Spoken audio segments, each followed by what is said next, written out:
It's clearly a signal to tell analysts throughout the intelligence community, you tell the truth, you provide objective analysis as you're supposed to be doing, you are running the risk of getting fired.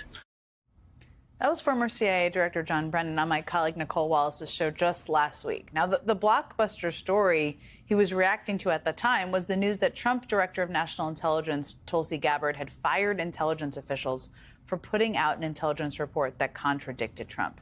As former CIA Director Brennan put it last week, they were fired for telling the truth.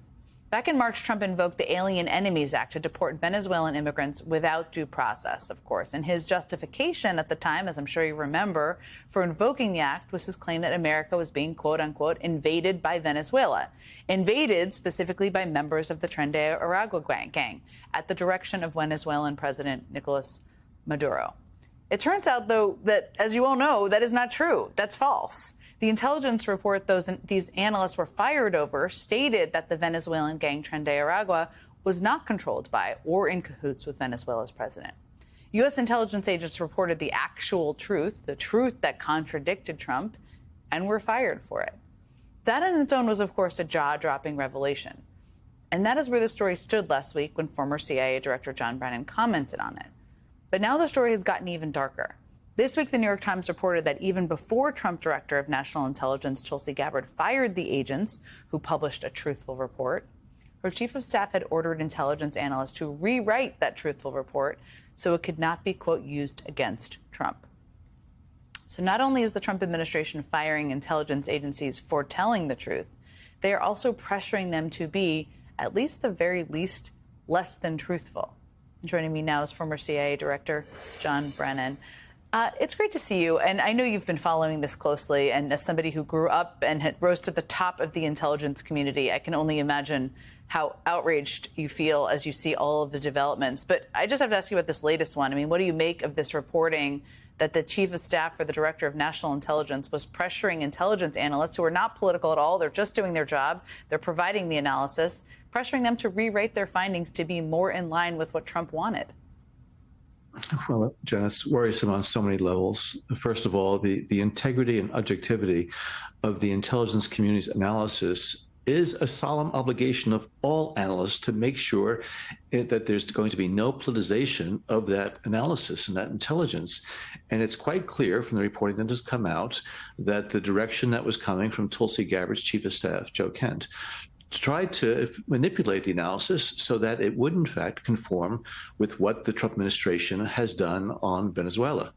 And it's because these analysts resisted that interference is the reason why they were fired. But also, this individual, Joe Kent, has been nominated to be the director of the National Counterterrorism Center. I was the first director of the National Counterterrorism Center.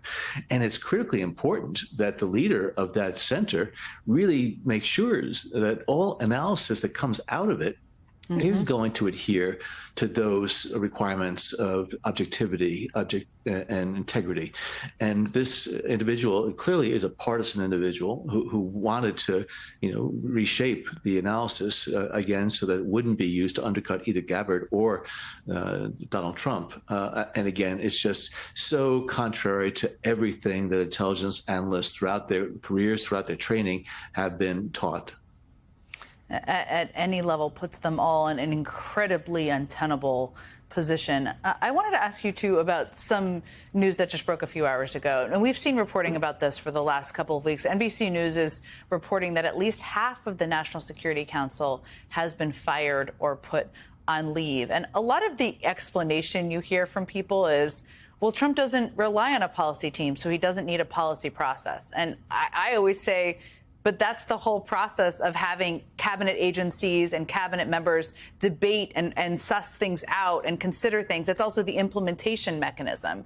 But help us understand, you've sat on the NSC, just how big of a deal bringing it down from 350, 400 to whatever size it is now and firing 100 people on a Friday afternoon.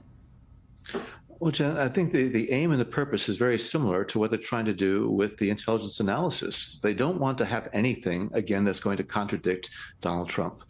And as you well know, the National Security Council staff is the staff responsible for debating the various policy issues and exploring options, the pros and cons, to make sure that there is going to be an interagency process and discussion that is going to be able to surface the most advisable path that U.S. policy should go down. But if Donald Trump decides these policies irrespective and without any input, I can see why they wanted to remove individuals within that National Security Council staff, because that is the place where you're going to have options discussed. This is where you may, in fact, raise issues, that's going to, again, be contrary to what Donald Trump's brothers and decisions are.